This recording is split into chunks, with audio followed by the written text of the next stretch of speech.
UFP, the United Federation of Podcasts.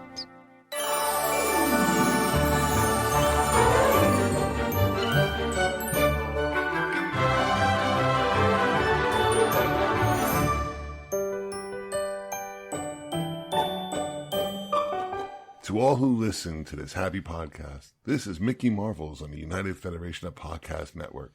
I'm your host, Chris Tribz, and with me is the never maleficent, never malevolent, a marvelous mensch amongst mankind, Patrick Devlin. Patrick, how goes it, my friend? It's good. It's great. We're getting to talk Disney, so how bad could it be? That's exactly right, because Disney is a happy place. Exactly. It's my happy place that I escape to quite often in what amounts to everything else being in life. So how are you? I'm well, thanks for asking. And it's funny that you say that, because what we're going to talk about today actually put me in a happy place as I watched it for 2.5 hours. Yeah, it is very much longer than I thought it was going to be, by the way, but it was very good. Yeah, absolutely. Now, listeners, some of you may ask why I use so many M's. In keeping with the theme of double M's, we've made a decision to change the show's name. Don't worry, that's the only thing we're changing. We made a promise that we will still bring you great content each and every podcast, and we intend on keeping it. Get your news here. Hear all about it. Speaking of all things changing, there's been some big news within the last 24 hours of this recording, and it seems Disney has let go an iconic Marvel superhero to Sony.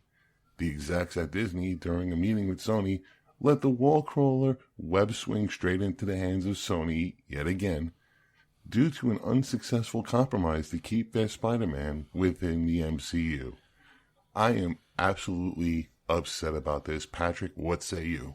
Well, obviously I'm not happy that we've just had two, incredible movies with Spider-Man that Disney put together to bring him into the MCU. And we've also seen him in other cases, and if you didn't see him perish with half of the world's population and shed a tear, you're not human. And now, poof, he's perishing again. Personally, I don't think this is going to last. I think this will get resolved. There was, in the original agreement, Disney was getting 5% of the opening day sales, and they wanted to bump that up to 50. Sony would not negotiate that number at all. I don't think Disney believed it was going to get 50, but you got to start somewhere. And so I think this will get fixed eventually, but I think they're going to, play chicken for a little while first. I can see that. For me, it's a comic standpoint. It's basically what Sony has done, what Disney has done to the characters, what Sony did not do. And what I mean by that is Sony has revamped the character by telling an origin story 2 times, and at which point I got sick and tired of it, and I was so happy when Disney took over putting Spider-Man into the Avengers. I'm upset because I think I noticed Disney's plans by instituting the Sinister Six from the comic series, as we have seen the Vulture, we've seen Scorpion, and now Mysterio with Far From Home. I believe that there was a Sinister Six coming along, and I really hope that Disney comes to a solution and actually takes back Spider-Man to continue this. And I like I said, I enjoyed what Disney did with this series. If there was no origin story, they took it straight from he was in high school, and that's it. And Sony failed me by putting the story out twice when we really didn't need it twice. No, they tried to reboot it. They didn't need to reboot it. They should have just continued with a new actor. Absolutely. Yeah, I agree. And the characters, the villains, I thought were great in Sony, with the exception of Spider-Man 2, the newer Spider-Man 2, excuse me. But I really think that, Disney was going to do a better job with this character. Yeah, I did too. Moving on to a little happier news, though. It should be noted to the listener that we are recording this on 8/22. Because this is so early on in the podcast process, I'm sure all of this is old news by the time it gets to you, because there will be a delay between first and second episodes recording and releasing. But we are doing this on August 22nd, which is the first day of D23. So unfortunately, the first day of D23 is the slow day. The major announcement is supposed to come at 8 o'clock, I believe Eastern time, even though they are in California. But, we'll see. We're about 20 minutes from there, so we won't be able to report what that big announcement is anyway. The rumors are that it's going to be something with a grand initiative for the whole company. So, whatever. I'm sure we'll have talked about this ad nauseum on other podcasts before this airs.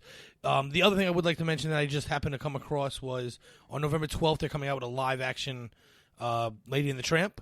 It's going direct to their online service, Disney Plus, and they actually got the dog from a Portland shelter for Tramp. I don't know where they got Lady, but I know where they got Tramp, and Tramp looks good for Tramp.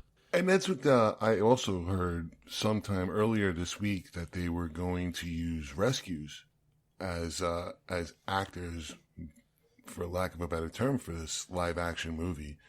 And I enjoy it. I love the fact that they're doing this. Yeah, me too. They're taking dogs that are that don't necessarily have a home at the moment and giving them one and making them stars. So, it's just another reason to get Disney Plus, in my opinion. That's it.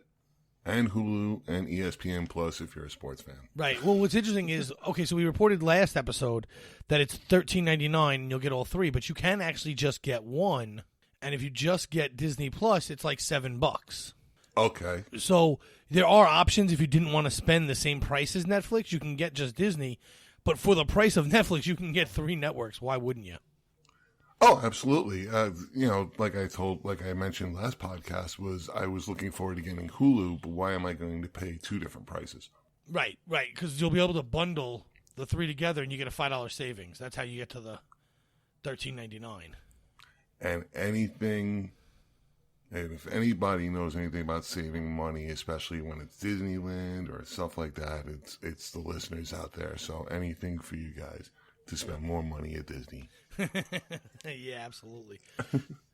And stick around to the end, and we'll have another deal for you at that point. So stick around till the end, listeners.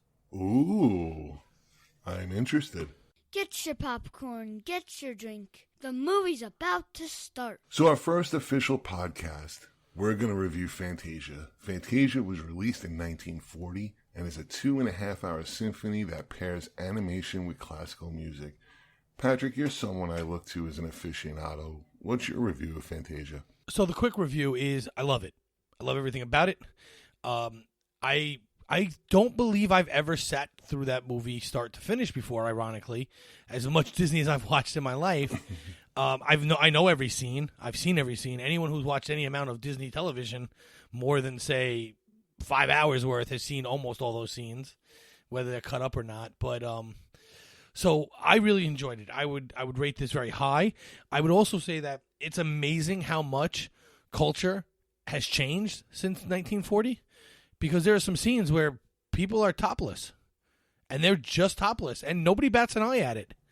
And you couldn't produce that movie today, and because it's done to classical ballet and animated in 1940, no one cared. And you know what? You're absolutely right. And for listeners out there, we're actually talking about the mermaid sequence. And also it happens again after the mermaid sequence. It's not mermaids, though. They're centaurs, but in the water. Yes. But it happens after that again, but I just forget. I forget if it's in the end of that scene with the king or if it's in the next scene with the demon. Oh, I think it's the next scene with the demon. I think you're right. I just watched it, but it happens again, and it's actually so in the. We'll get to it when we get to those scenes. Yeah, absolutely. This is the first time I've ever seen this, and listeners may be sitting around going, "What? You've never seen it?" I've never seen this, so this is the first time I've seen this. I, like you, have chopped it up into increments. So I watched the first hour, and then I watched the second hour days later, and I absolutely love the fact that the music tells the story. If you close your eyes and just listen to the music and think Disney, the music tells the story. And it's not original. It's original music, but it's classical music. You think classical music, you think elevator music. but this is all music that we've known, whether we study music theory, whether we've seen it in different shows, in different fandoms, and even Disney. It's an absolute wonder how they paired this symphony, this classical music, and the animation to go with it. Specifically in the mermaid scene, we were talking about it, just came to mind, is you think of each one of these centaurs and the mermaids, you think of them as each of the band members. And each note corresponds to each character and what the actions are of this. I loved the telling of the four seasons with what I perceive to be what Tinkerbell would come to because of the fairies. I love that you brought that up because there's so much animation here that you see clearly influences later animations. When they show you the dancing flowers in the Nutcracker one, those dancing flowers go on. They're the spiritual relatives of the old lady flowers in Alice in Wonderland. You can tell they obviously took that as influence to draw those flowers in Alice in Wonderland. When the crocodiles come out to dance with the hippos, when they first have their capes over, you can tell that that's how they decided to draw all the Queen of Hearts cards. The same type of movements. Like, all of this went on to be something more than just this one mega movie, which I believe when made, they weren't making a movie. Walt was showing you could make a Broadway play in animation. And he did it absolutely quite well, and you're absolutely right. You look at each of these, I'll call them segments, within the 2.5 hours, and you can see Disney characters in each of these segments. The mermaid is Ariel. Well, yeah, but they were centaurs. They were centaurs, yeah. But you can tell that's the upper body portion that they draw. Right. Yeah. For it. You could tell the demon at the devil at the last scene. You could see that goes on to be the drawing style is used in other movies. It's used in Sleeping Beauty. Yes. Per se, you know what I mean? So when they use the same type of style stylistically as that. Plus, there's such iconic scenes that even if you've never seen the movie, if I started talking about them, you'd understand what I'm talking about, what characters I'm talking about. Everyone knows what Sorcerer Mickey looks like, right? Everyone knows what the devil looks like when he's on the rocks with his arms up. Everyone's seen these images before. Everyone's seen the dancing hippos and the alligators. They've all seen these images, whether they've actually seen Fantasia or not, which is what's even more amazing about it. And that's true too. I mean, I have the Blu-ray, as I told you. So when you look at the cover of the Blu-ray, you see Sorcerer Mickey. Now he doesn't come in until I believe the third segment of the movie. By the second segment, I'm like, where's Mickey? Because it's not Disney without Mickey. Now, Mickey shows up tugging on the conductor's coat. Later on, saying, hello, how are you? But before that, when you see Sorcerer Mickey, I hate ranking things because day by day things change in the mind. But the Sorcerer Mickey has to be up there as one of my favorite segments in this movie. Well, look, I love Sorcerer Mickey so much, I have him tattooed to my forearm.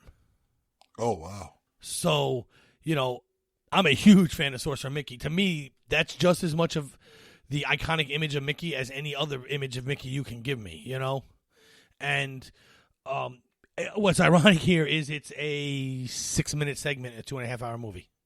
Right. So let's run it down in order real quick because we're kind of jumping all over the place. But Sure.